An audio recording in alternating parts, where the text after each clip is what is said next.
بسم اللہ الرحمن الرحیم۔ السلام علیکم۔ 25 جون 2020 بروز جمعرات سعودی عرب کی خبروں کے ساتھ آپ کی خدمت میں حاضر ہیں۔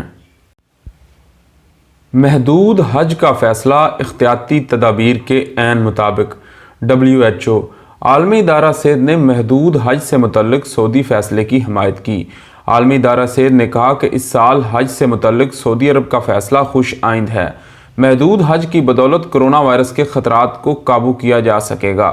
سعودی خبر رساں ادارے SPA کے مطابق عالمی ادارہ صحت کے ڈائریکٹر جنرل ڈاکٹر ٹیڈروس ادھنوم نے کہا کہ سعودی عرب نے یہ فیصلہ کرونا وائرس کی وبا کے خطرات کا ٹھوس بنیادوں پر جائزہ لے کر ہی کیا ہے۔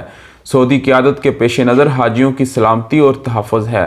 انہیں وبا کے خطرات سے بچانے کے لیے عالمی ادارہ صحت کے مقرر کردہ ہدایات کے عین مطابق کیا ہے۔ عالمی ادارہ صحت کے ڈائریکٹر جنرل نے بدھ کو جنیوا میں پریس کانفرنس کے دوران کہا کہ عالمی ادارہ صحت محدود تعداد میں حج کے سعودی فیصلے کی حمایت کرتا ہے۔ ان کا کہنا تھا کہ تمام ممالک صحت عامہ کو اپنی ترجیحات میں اس طرح شامل کریں جس طرح سعودی عرب نے کیا۔ ادھنوم نے مزید کہا کہ تمام ممالک کو صحت عامہ کو مقدم رکھتے ہوئے مشکل فیصلے کرنا ہوں گے۔ ہم سمجھتے ہیں کہ یہ فیصلہ کرنا آسان نہیں تھا۔ یہ بھی سمجھتے ہیں کہ بہت سے مسلمانوں کو بڑی مایوسی ہے جو اس سال حج کرنے کے خواہشمند تھے۔ یہ سخت فیصلوں کی ایک اور مثال ہے۔ تمام ممالک کو صحت کی اولین ترجیح دینا ہوگی۔ یاد رہے کہ پاکستان، عرب ملکوں اور عرب لیگ کی طرف سے بھی محدود حج کے فیصلے کا خیر مقدم کیا گیا۔ عازمین کی سلامتی سعودی عرب کی اولین ترجیح رہی ہے۔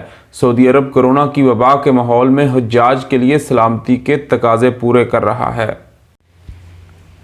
جعلی کرنسی پھیلانے کے الزام میں 2 غیر ملکی گرفتار۔ سعودی عرب میں ریاض پولیس نے جعلی کرنسی کی تیاری اور مارکیٹ میں اسے پھیلانے کے الزام میں 2 غیر ملکیوں کو گرفتار کر لیا۔ ریجنل پولیس ترجمان شاکر تویجری نے سعودی خبر رساں ایجنسی SPA کو بتایا کہ ملزمان کے قبضے سے 50,000 ریال اور تقریباً $61,000 کے جعلی نوٹ برآمد کیے گئے۔ گرفتار ملزمان کیمرون سے تعلق رکھتے تھے جن کی عمریں 50 برس کے قریب تھی۔ پولیس ترجمان کا کہنا ہے کہ جیل سازوں نے ریاض کے شمالی علاقے الملکہ میں اپنا اڈہ قائم کیا ہوا تھا۔ پولیس نے ملزمان کے ٹھکانے پر چھاپا مار کر وہاں سے جعلی نوٹ تیار کرنے والا کیمیکل اور دیگر آلات بھی برآمد کر لیے جن کے ذریعے ملزمان جیل سازی کرتے تھے۔ ملزمان کے خلاف ابتدائی رپورٹ درج کر کے ان کا کیس پراسیکیوشن جنرل کے ادارے کو بھیج دیا گیا جہاں سے ان کے خلاف تحقیقاتی ریمانڈ کے بعد کیس مکمل کر کے عدالت کو بھیجا جائے گا۔ سعودی وزیر خارجہ سے امریکی ہم منصب کا رابطہ۔ سعودی وزیر خارجہ شہزادہ فیصل بن فرحان بن عبداللہ سے بدھ کو امریکی وزیر خارجہ مائک پومپیو نے ٹیلی فون پر رابطہ کیا۔ سعودی خبر رساں ادارے SPA کے مطابق دونوں وزرائے خارجہ نے سعودی عرب اور امریکہ کے دوستانہ تعلقات اور اسٹریٹجک شراکت کا جائزہ، خطے کے حالات حاضرہ اور باہمی دلچسپی کے علاقائی اور بین الاقوامی امور پر تبادلہ خیال کیا۔ دریں اثنا امریکی وزیر خارجہ نے کہا کہ اگر ایران پر پابندیوں میں توسیع نہ کی گئی تو امریکہ اس پر نئی پابندیاں عائد کر دے گا۔ امریکی وزیر خارجہ نے ایک بیان میں امید ظاہر کی کہ عالمی برادری ایران پر پابندیوں کی افادیت کو سمجھے گی۔ ان کا کہنا تھا کہ ایران کو جو ہتھیار ملیں گے وہ ان علاقوں کے دہشت گرد تنظیموں کے حوالے کر دے گا۔ 2015 میں امریکہ سمیت بڑے ممالک نے ایٹمی معاہدے کے تحت ایران پر 5 سال کے لیے روایتی ہتھیاروں کی پابندی عائد کی تھی۔ یہ معاہدہ صدر اوباما کے دور میں ہوا تھا۔ صدر ڈونلڈ ٹرمپ اس معاہدے سے دستبردار ہو گئے تھے۔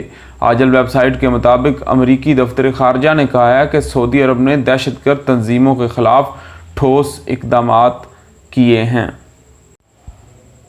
مکہ میں واٹر ٹینک سے پاکستانی لڑکی کی نعش برآمد۔ سعودی عرب میں مکہ کی پولیس کو عمارت کے زیر زمین واٹر ٹینک سے غیر ملکی لڑکی کی لاش ملی ہے جس کی تحقیقات کی جا رہی ہے۔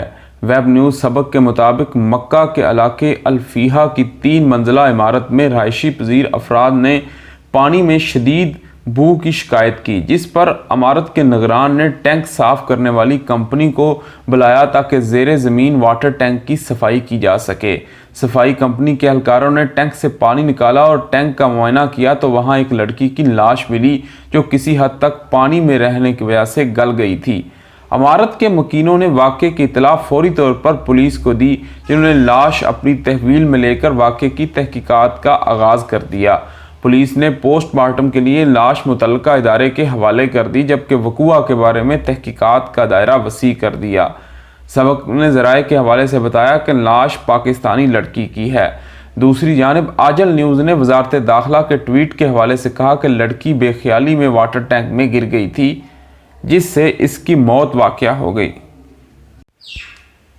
سعودی ایئر فورس مشرق وسطیٰ کی پہلی بہترین فضائیہ۔ سعودی عرب کے نیوز چینل الاخباریہ نے گلوبل فائر پاور ویب کے حوالے سے رپورٹ میں کہا کہ سعودی فضائیہ نے مشرق وسطیٰ میں پہلی اور دنیا بھر میں 12ویں بہترین فضائیہ کی پوزیشن حاصل کر لی۔ رپورٹ کے مطابق سعودی فضائیہ کے پاس جدید اقسام کے 848 طیارے موجود ہیں۔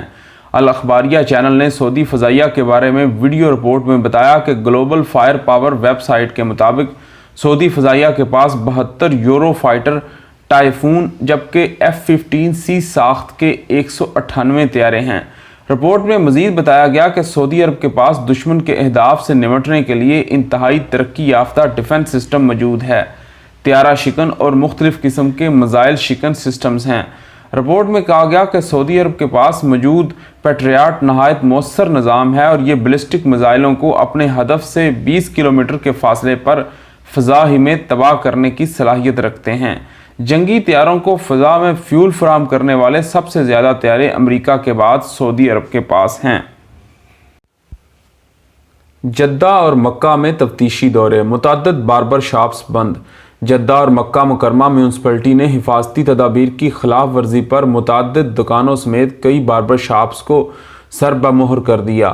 سبق ویب سائٹ کے مطابق جدہ میونسپلٹی نے سیکٹری انجینئر محمد بن ابراہیم الزہرانی نے کہا کہ 19 محلوں کی مقامی بلدیہ نے گزشتہ دن مجموعی طور پر 4000 تفتیشی دورے کیے، جو شہر کے باربر شاپس، بیوٹی پارلرز اور مختلف شعبوں کی ریٹیل دکانوں میں کیے گئے۔ دوروں کا مقصد حفاظتی اور احتیاطی تدابیر پر عمل درآمد کا جائزہ لینا تھا، نیز بلدیہ کی طرف سے سلامتی کے ضوابط کو یقینی بنانا تھا۔ انہوں نے کہا کہ ہم شہریوں اور مقیم غیر ملکیوں کے انتہائی مشکور ہیں جنہوں نے بلدیہ کے ساتھ تعاون جاری رکھا ہوا ہے۔ مذکورہ دوروں میں سے بیشتر رہائشیوں کی شکایت پر کیے گئے۔ ہمیں امید ہے کہ شہری اور غیر ملکی جہاں کہیں بھی حفاظتی تدابیر کی خلاف ورزی دیکھیں تو فوری طور پر میونسپلٹی کو مطلع کریں۔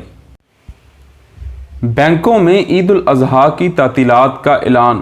سعودی مانیٹری اتھارٹی ساما کے مطابق بینکوں اور ترسیلات زر کے مراکز میں عید الاضحیٰ کی تعطیلات 7 روز ہوں گی۔ منگل 28 جولائی کام کا آخری دن ہوگا، جبکہ 29 جولائی 8 ذی الحجہ سے عید الاضحیٰ کی تعطیلات کا آغاز ہوگا۔ سعودی مانیٹری اتھارٹی مملکت میں کام کرنے والے تمام بینکوں اور ترسیلات زر کے معاملات کا نگران ادارہ ہے، جسے سعودی کابینہ نے بینکنگ کے امور کے جملہ اختیارات دیے ہیں۔ بیان کے مطابق مملکت میں عید الاضحیٰ کی تعطیلات کا آغاز 29 جولائی سے ہوگا، جبکہ 5 اگست سے معاملات حسب سابق شروع کر دیے جائیں گے۔ ساما کی جانب سے مزید کہا گیا کہ عید الاضحیٰ کی تعطیلات کے دوران ترسیلات زر کے وہ مراکز جہاں لوگوں کی آمد و رفت زیادہ ہوتی ہے ایسے بھی خصوصی طور پر کھولے جائیں گے۔ سعودی مانیٹری اتھارٹی نے ان مراکز کی انتظامیہ کو ہدایت کی کہ وہ اپنی ان برانچوں کے بارے میں تفصیلات فراہم کریں جو عید الاضحیٰ کی تعطیلات کے دوران کھلی رکھنا چاہتے ہیں۔ اتھارٹی کی جانب سے مزید کہا گیا کہ بینکوں اور ترسیلات زر کے مراکز میں مقررہ SOPs پر عمل درآمد کیا جائے تاکہ کرونا کی وبا سے محفوظ رہا جا سکے۔ نئی سعودی ایپ بچوں کے مسائل سلجھانے میں مددگار۔ الولید انسان دوستی تنظیم نے سعودی وزارت مواصلات اور انفارمیشن ٹیکنالوجی کے ساتھ مل کر بچوں کی ذہنی نشو و نما کے لیے ایک نئی ایپ کا اعلان کیا۔ عرب نیوز کے مطابق مہارت کے نام سے جاری کی گئی اس نئی ایپ کا مقصد مشرق وسطیٰ کے لاکھوں بچوں میں ترقیاتی سرگرمیاں اور ذہنی صلاحیتوں کو ابھارنے میں مدد فراہم کرنا ہے۔ ماہرین کے مطابق اس ایپ کے ذریعے سائنسی اور دیگر عملی طریقوں سے بچوں کے مختلف مسائل کا پتہ لگایا جائے گا اور ان کے حل کے لیے مدد فراہم کی جائے گی۔ الولید انسان دوستی تنظیم کی ایگزیکٹو مینیجر امل الکیتھیری نے بتایا کہ اس ایپ کا سب سے اہم مقصد عام انسانوں کو خدمات پیش کرنا ہے۔ اس ایپ کو درس و تدریس میں ماہر اساتذہ، ماہرین نفسیات اور دیگر متعلقہ خصوصی عناصر کی مدد سے تیار کیا گیا۔ امل نے عرب نیوز کو بتایا کہ الولید انسان دوستی کی جانب سے اس ایپ کا بنیادی ہدف مختلف کمیونٹیز کی حمایت ہے۔ انہوں نے مزید کہا کہ مہارت ایپ خاص طور پر ان بچوں کے لیے زیادہ فائدہ مند ہے جنہوں نے ابتدائی علمی میدان میں تاخیر سے قدم رکھا یا مختلف مسائل کے باعث توجہ حاصل نہ کر سکے، جس کے باعث بچے خاندان والوں کو مہارت ایپ سے مدد فراہم ہوگی اور وہ بچے کی بہتر نشو و نما اور پرورش کے اصول پر منصوبہ بندی کر سکیں گے۔ یمن میں جنگ بندی کی نگرانی کے لیے مبصر تعینات۔ یمن میں آئینی حکومت کی بحالی کے لیے قائم عرب اتحاد نے یمنی حکومت اور عبوری کونسل کی افواج کے درمیان ابین صوبے میں مکمل جنگ بندی کے لیے مبصروں کی تعیناتی شروع کر دی۔ العربیہ نیٹ کے مطابق سعودی عرب کی قیادت میں عرب اتحاد نے اس سے پہلے اعلان کیا تھا کہ یمن کی آئینی حکومت اور جنوبی یمن کی علیحدگی کی نمائندگی عبوری کونسل نے جزیرہ سکتری میں خراب حالات کے تناظر میں مکمل جنگ بندی کی اپیل قبول کر لی۔